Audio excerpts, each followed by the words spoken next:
জান শুনছো? আর বলো না, আজকে না কাজের লোকটা আসে।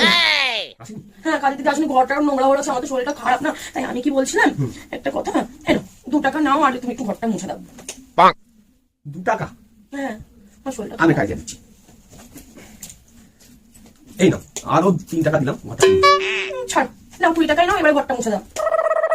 দেখো, তুমি যখন এত করে বলছো তখন আমি আরো 20 টাকা দিলাম, ঘরটা তুমি মুছে দাও। ঠিক আছে চলো, তোমার এতে আরো 20 টাকা দিলাম, এবার তো ঘরটা মুছো। আচ্ছা ঠিক আছে, আমি আরো 20 টাকা দিয়ে দিলাম, যাও, ঘরটা মুছো। উফ, ঠান্ডা না হলে তোমার কখনো বলতে না, নাও 100 টাকা নাও, এবার ঘরটা মুছো। এই নাও, আমি আরো 100 টাকা দিলাম, যাও, ঘরটা মুছো। এই নাও আর 100 টাকা দাও, এবার তো ঘরটা মুছো। ভালো লাগে না। আমি আরো 100 দিলাম, তুমি ঘরটা মুছো। 500 টাকাই দিয়ে দিলাম, এবার ঘরটা মুছো।